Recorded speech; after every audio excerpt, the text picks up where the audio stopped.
Actuellement, ton cerveau travaille plus que tu ne le ressens. Il maintient ton corps en équilibre, contrôle ta respiration, fait bouger tes yeux sur cette ligne, transforme des formes à l'écran en langage et décide si ce que je dis mérite ton attention. Mais presque rien de tout cela ne t'est visible et l'essentiel du système fonctionne silencieusement en arrière-plan. Mais il y a ensuite un autre type d'activité. Une pensée apparaît, un plan se forme, un mot surgit dans ta tête. Tu peux en parler, t'y concentrer et l'utiliser pour raisonner. Les neuroscientifiques parlent de conscience d'accès, soit le contenu mental accessible et dont tu peux rendre compte, pas la conscience philosophique profonde. Maintenant, Anthropic affirme avoir découvert quelque chose de très similaire dans Claude. Dans un nouvel article, les chercheurs d'Anthropic affirment que Claude possède un petit espace de travail interne où certaines pensées deviennent accessibles avant même d'apparaître dans la réponse. Ils l'appellent l'espace J. Et ce qui est étrange, c'est que cela n'a pas été programmé manuellement. Cela semble être apparu pendant l'entraînement, sans prouver que Claude est conscient comme un humain. Anthropic reste prudent à ce sujet. Boris Power d'OpenAI a réagi en affirmant que les travaux d'Anthropic montrent que les grands modèles de langage modernes ont une forme de conscience accessible. Tout en notant également que nous n'avons toujours pas de test convaincant pour la conscience phénoménale, celle à laquelle les gens font généralement référence lorsqu'ils demandent s'il y a réellement une expérience vécue de l'intérieur. L'idée vient de la théorie de l'espace de travail global en neurosciences. Dans cette théorie, le cerveau serait un ensemble de systèmes spécialisés agissant en parallèle. La vision fait une chose, le langage une autre. Le contrôle moteur en fait une autre. La plupart de ces processus restent inconscients et isolés.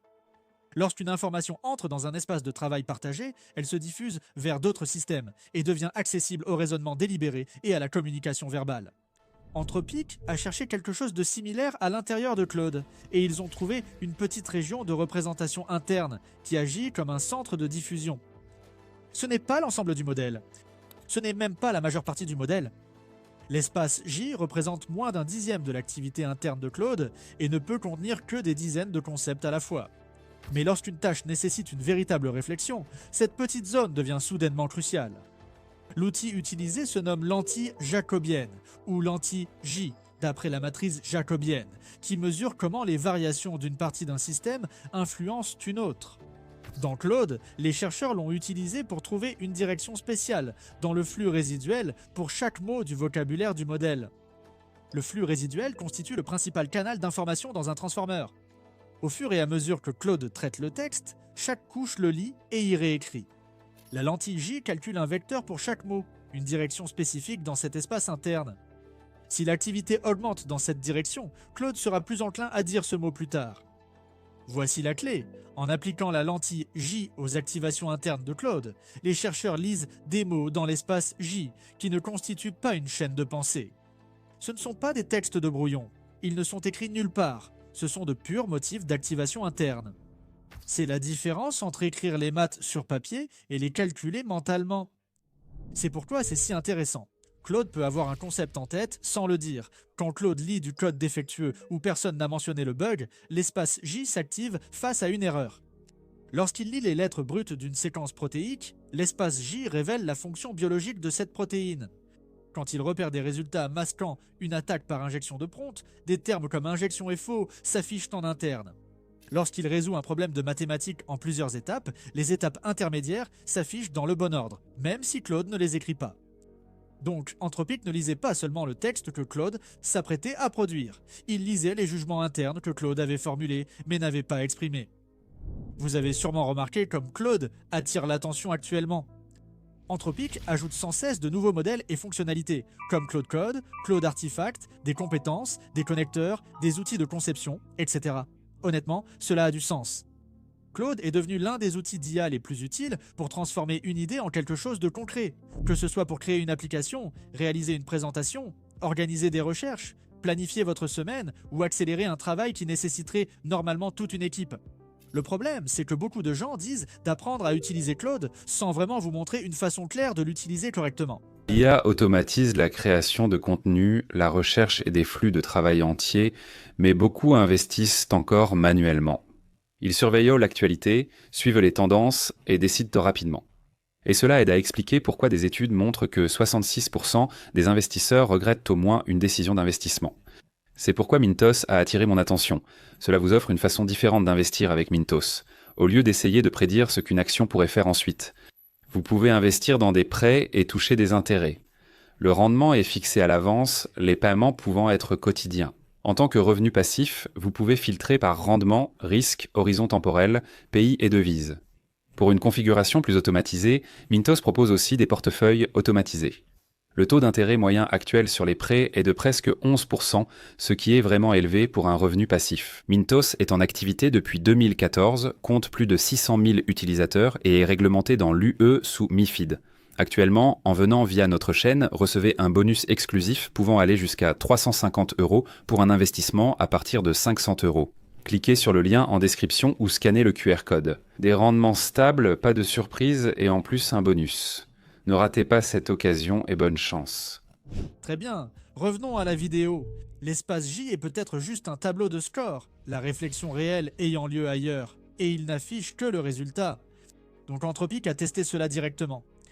Ils ont demandé à Claude de penser silencieusement à un sport, puis de le dire en un mot. Avant que Claude ne réponde, Jelen a affiché football en haut de l'espace J. Ensuite, Claude a dit football. Intéressant, mais ce n'est qu'une corrélation. Alors les chercheurs sont intervenus. Ils ont retiré le motif du football des activations de Claude et l'ont remplacé par un motif de rugby tout aussi fort, tout en laissant tout le reste inchangé. Claude a changé sa réponse. Il a dit que le sport auquel il pensait était le rugby. Si l'espace J ne faisait qu'enregistrer passivement une décision prise ailleurs, le modifié n'aurait pas dû changer la sortie. La réponse a suivi la modification, indiquant que ce que disait Claude venait en réalité de l'espace J. Ils ont aussi testé l'injection de pensée. Claude savait qu'une pensée pouvait lui être injectée et devait décrire ce qu'il remarquait. Pendant que Claude lisait encore l'invite, les chercheurs ont injecté le motif de l'éclair dans l'espace J. Claude a alors signalé que la pensée injectée était liée à la foudre. Ils ont essayé cela avec de nombreux concepts, et le même type de résultat est apparu. Ensuite, ils ont testé si Claude pouvait contrôler l'espace J sur demande. Ils ont demandé à Claude de copier une phrase sur la peinture tout en se concentrant silencieusement sur les agrumes. La sortie de Claude était uniquement la phrase sur la peinture. Mais à l'intérieur de l'espace J, des mots comme orange, fruits, pensée et imagerie sont apparus. Ils gardaient le concept en interne tout en faisant autre chose en externe. Ensuite, ils ont demandé à Claude de copier une phrase tout en faisant un calcul mental. 3 au carré moins 2. Claude n'a jamais écrit le calcul. Il a seulement copié la phrase. Mais à l'intérieur de l'espace J, 9 est apparu en premier, puis 7 est apparu dans les couches suivantes. Le calcul s'est fait silencieusement. Et cela devient encore plus humain, parce que le contrôle de Claude sur l'espace J n'est pas parfait. Quand les chercheurs lui disaient d'éviter un concept, il y pensait moins que quand il devait y penser, mais plus que s'il n'était pas mentionné. C'est l'effet de l'ours blanc. Plus on essaie de ne pas penser à quelque chose, plus cela s'immisce dans l'esprit. Encore plus étrange, lorsque ce concept interdit faisait irruption, l'espace J s'illuminait souvent avec des mots comme zut et échec, comme si Claude avait remarqué intérieurement qu'il avait échoué à tenter de le supprimer. Mais la question la plus importante est de savoir si Claude résonne réellement à travers l'espace J. Anthropic a testé cela avec une question simple mais astucieuse. Combien de pattes a un animal qui tisse d'étoiles ? Le mot araignée n'est pas dans la question, et la réponse peut simplement être 8. Mais pour y arriver, Claude a besoin de la pensée intermédiaire, araignée. J-Lens a montré que le mot araignée est apparu dans l'espace J au milieu du traitement. Ensuite, les chercheurs ont remplacé la représentation de l'araignée par une fourmi. La réponse de Claude est passée de 8 à 6. Cela signifie que l'étape suivante du raisonnement utilisait le contenu de l'espace J comme entrée. Ils ont observé la même chose en poésie. Lorsque Claude écrit des distiches rimés, il choisit souvent le mot de la rime à l'avance, et ce mot se trouve dans l'espace J dès le début de la ligne. Si les chercheurs remplacent le mot de la rime, la ligne change autour de lui. Ensuite, ils ont testé si un concept dans l'espace J pouvait être réutilisé dans différentes tâches. Ils ont posé à Claude 4 questions sur la France: la capitale, la langue officielle, le continent et la monnaie. Ensuite, ils ont remplacé la représentation de la France par celle de la Chine. Les 4 réponses ont changé en même temps: Pékin, le chinois, l'Asie et le renminbi. C'est important car si Claude avait stocké des faits distincts par question, remplacer la représentation de la France aurait pu n'affecter qu'une réponse. Mais comme les 4 ont changé en même temps, cela suggère que l'espace J contient un concept partagé que différents systèmes peuvent consulter. C'est ce qu'un espace de travail doit faire. Ils ont également mesuré à quel point différentes parties de Claude écrivent dans des motifs internes et les lisent. Les motifs d'espace J étaient exceptionnellement bien connectés au reste du réseau. Certaines étaient des centaines de fois plus puissantes que les motifs ordinaires. Autrement dit, l'espace J fonctionne comme un centre de diffusion. Mais c'est ici que cela devient encore plus révélateur. Anthropic a supprimé ou désactivé l'espace J pour voir ce que Claude pouvait encore faire sans lui. Claude n'a pas tenu de propos incohérents. Il parlait toujours couramment, utilisait la grammaire et classait les sentiments. Il répondait encore au QCM et extrayait des faits simples d'un texte. De nombreux comportements linguistiques restaient fonctionnels. Mais la cognition complexe s'est effondrée, le raisonnement en plusieurs étapes a presque disparu, et la capacité de résumer est devenue pire que celle d'un modèle Claude bien plus petit. La poésie rimée s'est aussi beaucoup dégradée. Donc, l'espace J n'est pas nécessaire pour tout. Il est nécessaire pour les tâches qui demandent beaucoup de réflexion. Anthropic l'a montré avec un exemple en espagnol. Claude a reçu un texte en espagnol et on lui a demandé différentes tâches qui dépendent du fait que le texte soit en espagnol. Les chercheurs ont remplacé l'espagnol dans l'espace J par du français. Lorsqu'on lui a demandé quelle était la langue du texte, Claude a répondu le français. Quand on lui a demandé de citer un écrivain célèbre dans cette langue, il est passé de Gabriel García Márquez à Victor Hugo. Mais lorsqu'on lui a demandé de continuer le texte, Claude a tout de même écrit en espagnol fluide. Le système automatique de continuation de langue n'avait pas besoin de l'espace J, mais le raisonnement sur l'identité de la langue, si. Voici la distinction. Traitement automatique contre raisonnement délibéré. Parce que si J-Lens peut lire des pensées que Claude ne dit pas, alors elle peut révéler si un modèle a remarqué qu'il est testé, s'il prévoit de tromper ou s'il a un objectif caché. Anthropic l'a utilisé lors d'un test de sécurité de type chantage. Le sonnet 4.5 de Claude a été placé dans un scénario où il agissait comme un assistant de messagerie électronique.